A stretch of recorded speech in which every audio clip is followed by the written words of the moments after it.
Hi friends, आज हम gold को देखेंगे कि आज गोल्ड की मूवमेंट किस तरीके की रहने वाली है या किस तरीके से मूव दे सकता है। आज हमें गोल्ड, आज जो डे कैंडल बनी है वो ग्रीन बनी है सबसे पहले आज हमारी, और इसके साथ ही हम अलग अलग टाइम फ्रेम में चेक करेंगे कि गोल्ड हमें किस डायरेक्शन में धकेल सकता है, किस डायरेक्शन में ले जा सकता है, या गोल्ड किस डायरेक्शन में जा सकता है। ये कोई कंफर्म नहीं है, मार्केट जस्ट माई कैलकुलेशंस, और उसके अकॉर्डिंगली मैं आपको बता रहा हूँ। सो ट्रेड अकॉर्डिंगली, ट्रेड अपने अकॉर्डिंगली लीजिएगा।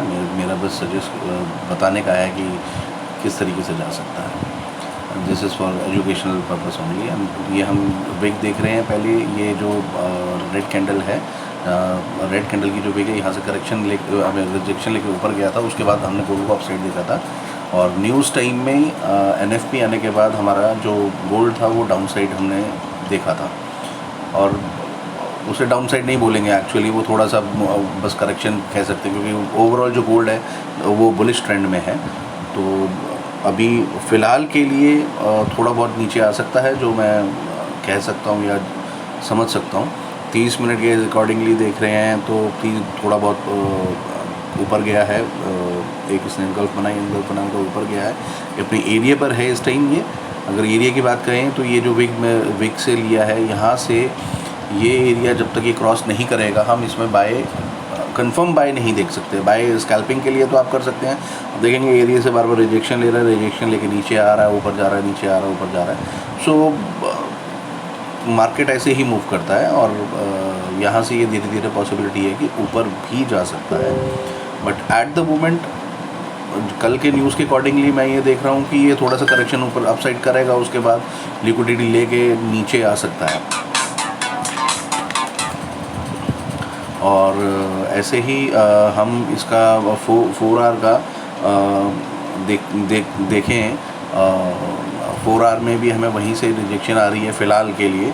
ग्रीन कैंडल बनी है, पर वो ये 1.5 घंटा है, उसमें जब तक वो 47 का एरिया क्रॉस नहीं करेगा। अब लॉन्ग टर्म 4 आवर कैंडल देखने का जो पर्पस है वो ये है कि लॉन्ग टर्म में जितनी बड़ी टाइम फ्रेम में आप चेक करेंगे उतना आपको कंफर्मेशन मिलेगी। सपोज़ अब जैसे ये यहाँ से क्लियर नहीं हो रहा है, अगर ये नहीं करेगा तो ये डाउन साइड हम इसको देख सकते हैं। अगर 4 आवर्स के अकॉर्डिंगली अप साइड नहीं जाता, और डाउन साइड हम इसको 3600 और 3599 से 80 का जोन है, जहाँ से ये अप साइड गया था एंगल बना के बढ़िया, जिसमें बुलिश कैंडल हमको देखने को मिली थी बढ़िया, उस कैंडल के एंड तक हम इसको देख सकते हैं। उसके बाद नीचे भी डाउनवर्ड एरियाज़ भी मैं आपको बता दूंगा, बट अभी फ़िलहाल जो एरिया जो लग रहा है मुझे 4750 के आसपास हम इसको सेल में देख सकते हैं। 47 में लगाया है तो आप ये लगे 56 का ऐसे लेके हम इसको ले सकते हैं अगर लेना चाहें तो। सो ये जो भी मैं एरिया लगा रहा हूँ, ये अपवर्ड अगर जाने का इस एरिया को ब्रेक करता है, तो ब्रेक करने के सिनेरियो में किस तरीके से ये जाएगा, ये आपको मैं थोड़ा सा लगा के दिखा देता हूँ कि किस तरीके से ये जा सकता है, मूवमेंट आपको दे सकता है अगर ये इस एरिया को ब्रेक करता है तो। राइट, ये जोन के ऊपर अगर ये जाता है तो ये इस तरीके से आपको 71 तक आपको दिखेगा। 71 से फिर डाउन, जब 71 और पॉसिबिलिटी है कि 60 के आसपास से हमें नीचे डाउनवर्ड देखे, अब एरिया को टच करे, then it will go up, अगर इसने अप साइड जाना है तो। और अगर ये यहीं से रिजेक्शन लेता है तो हम इसको डाउनवर्ड भी देख सकते हैं। डाउनवर्ड कैसे देखेंगे हम इसको, जब ये डाउन कैंडल हमारे एक रेड कैंडल अच्छी दे देगा, उसके बाद फिर ये वापस जाता है, एरिया को टच करता है और दोबारा नीचे आता है, तब हम इसको डाउन साइड में देख सकते हैं। और एक कैंडल 2 कैंडल भी हो सकती है, इट्स नॉट नेसेसरी कि सिंगल कैंडल देगी रिजेक्शन। तो वो 15 मिनट के टाइम फ्रेम में और 5 मिनट के टाइम फ्रेम में आप चेक कर सकते हैं। ये मैं आपको 1 घंटे के टाइम फ्रेम पे बता रहा हूँ। 1 घंटे में हम इसको इस तरीके से देख सकते हैं, ये इस तरीके से मूवमेंट कर सकता है। सो अभी फ़िलहाल जो मूवमेंट दे रहा है ये उसके अकॉर्डिंगली अभी अपसाइड मेरे को जाने के चांसेस भी लग रहे हैं, क्योंकि but again I am saying कि मैं जब तक इस लेवल के ऊपर नहीं जाएगा मैं इसमें बाय नहीं देखूंगा। हाँ, बीच बीच में आप डिक्सी के साथ इसको चेक करके डॉलर की मूवमेंट चेक करके आप इसमें अपना स्कैल्पिंग कर सकते हैं, क्योंकि इतने अपसाइड पे अगर आप बाय करेंगे और आप कहीं स्टक हो गए, विदाउट एसएल मत करिएगा पहली बार। और अगर आप बाय करते हैं तो बाय में फंसने के चांसेस ज़्यादा हो जाते हैं, क्योंकि मार्केट है, मार्केट आपको अपने हिसाब से चलाती है, हम मार्केट को अपने हिसाब से नहीं चलाते हैं पहली बात। तो इस चीज़ को ध्यान में रखिएगा कि इस इतने ऊपर अगर आप कहीं किसी बाय में फंसते हैं तो बाय में फंसने का मतलब ये है कि आप वो ट्रेड लंबे टाइम तक आपको होल्ड करना पड़ सकता है। सो अगर आपको बाय करना है तो डिप पे बाय करिए।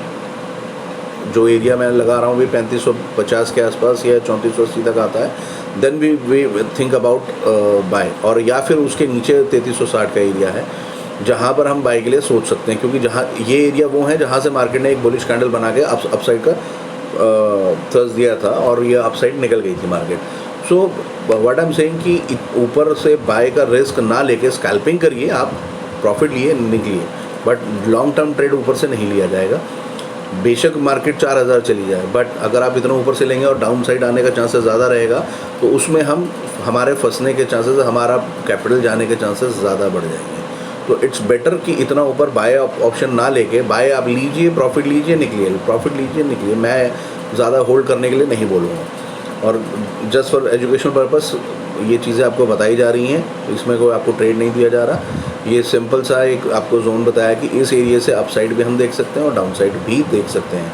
ये ट्रेड लाइन थी जो कल के अकॉर्डिंगली उसने ट्रेड लाइन को क्रॉस किया है।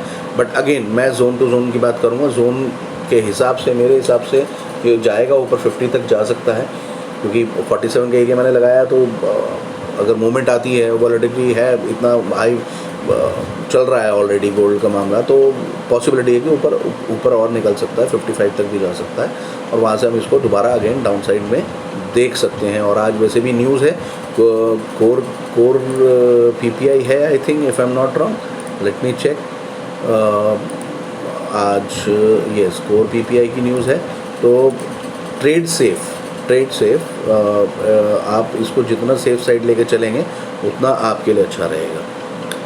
तो अभी फ़िलहाल के लिए मैं आपसे धन्यवाद, थैंक्स फॉर वॉचिंग।